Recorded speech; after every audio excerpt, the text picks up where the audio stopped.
नमस्कार, अश्विनीज रेसिपीमध्ये पुन्हा एकदा सर्वांचं मनापासून स्वागत। आणि आज आपण उपवासाचे पॉपकॉर्नसारखे फुलणारे आणि खायला खूप टेस्टी लागणारे उपवासाचे सांडगे कसे बनवायचे ते पाहणार आहोत। याला तुम्ही सांडगे, वडे किंवा साबुदाणा बटाटा पॉपकॉर्न असंही म्हणू शकता। बनवायला ही खूप सोपी रेसिपी आहे। आपण सुरुवात करूया। त्यासाठी इथे मी साबुदाणा घेतलाय, पाव किलो एवढा साबुदाणा घेतलाय, त्या प्रमाणामध्ये बनवतोय आपण। आता सगळ्यात आधी हा साबुदाणा आपल्याला 3-4 वेळेला स्वच्छ धुवून घ्यायचा आहे। साबुदाणा असा चांगला धुवून घेतल्यानंतर यामध्ये आपल्याला पाणी घालायचं आहे, पण यामध्ये साधं पाणी किंवा रूम टेम्परेचरचं पाणी न घालता यामध्ये कडकडीत गरम केलेलं किंवा हे उकळतं पाणी आपल्याला यामध्ये घालायचं आहे। आता हे उकळून घेतलेलं पाणी आहे, तर साधारण साबुदाण्याच्या वरती थोडंसं येईल एवढं पाणी यामध्ये घालायचं आणि यावर झाकण ठेवून आपल्याला हा साबुदाणा कमीत कमी 5-6 तास किंवा हे रात्रभर असाच भिजण्यासाठी ठेवायचा आहे। आता हा जो साबुदाणा आहे मी रात्रभर भिजायला ठेवलेला होता आणि यामध्ये आपण गरम पाणी घातलेलं होतं, त्यामुळे हा छान शिजल्यासारखा होतो, कच्चा राहत नाही।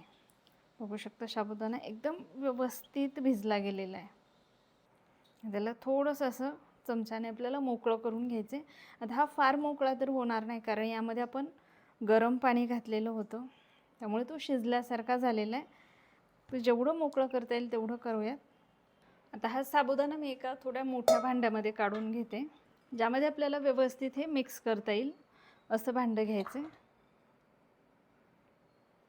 आता होईल तेवढा मोकळा हा साबुदाणा मी करून घेतलेला आहे। आता आपण हे बाजूला ठेवूयात।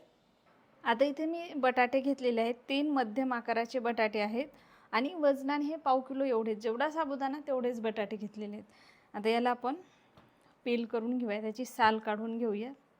आता या सगळ्या बटाट्याची साल काढून घेतली।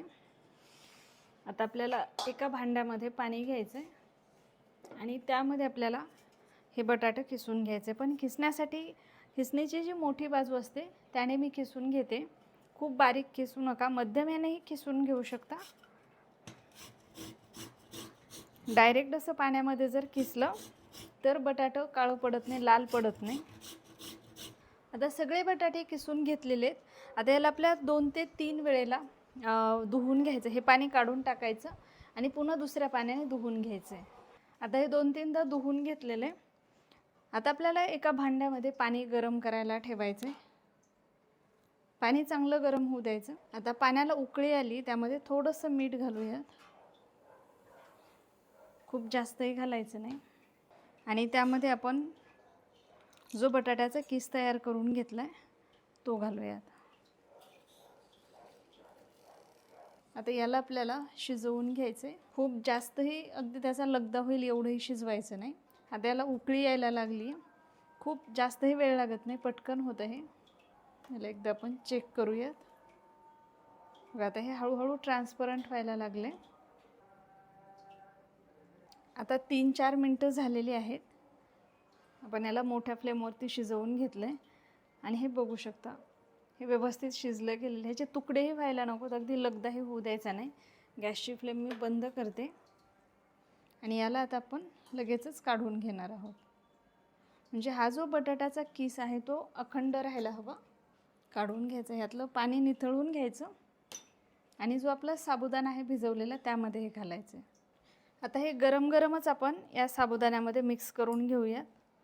आता हे गरम आहे, यावरती मी झाकण ठेवते, त्यामुळे काय होते साबुदाणा आणखी छान वाफरला जातो आणि वडे छान होतात। आता 10 मिनटं झालेली आहेत, हे काढून घेऊया आणि यामध्ये आता आपण मीठ आणि मिरची घालूयात। मीठ आपण अगोदरही घातलेले, त्यानुसार घालायचं। मीठ थोडंसं कमी असलं तरीही चालतं। हिरवी मिरची घालूयात, जर तुम्ही उपवासाला जिरं खात असाल तर जिरंही यामध्ये घालू शकता आणि हे मिक्स करून घेऊयात। मिरची आणि मीठ यामध्ये व्यवस्थित मिक्स व्हायला हवं। आता हे व्यवस्थित मिक्स करून झालेलं आहे, याचे आपण आता सांडगे तयार करूयात। त्याचंच आहे जर तो वर्षभर टिकवायचा असेल तर। आता हे मस्त वाळलेले आहेत, आता हे आपण तळून बघूयात। आता तेल गरम करायला ठेवले, तेल चांगलं कडकडीत गरम करून घ्यायचं आपल्याला। तेल चांगलं कडकडीत गरम झाल्यावरच त्यामध्ये आपल्याला हे वडे तळून घ्यायचे। बघू शकता एकदम मस्त पॉपकॉर्न सारखे होत आहेत हे। हे वडे बघू शकता तळून घेतलेले आहेत आणि अतिशय खुसखुशीत झालेले आहेत. बनवायलाही सोपे आहेत, झटपट होतात. हे तुम्ही वर्षभर स्टोअरही करू शकता. फक्त त्याला व्यवस्थित ऊन द्यायचं आणि खायला तर एकदमच मस्त लागतात. नक्की करून पहा. रेसिपी जर तुम्हाला आवडली असेल तर नक्की लाईक, शेअर आणि चॅनलला सबस्क्राईब करायला विसरू नका आणि तुमच्या कमेंट्स नक्की कळवा.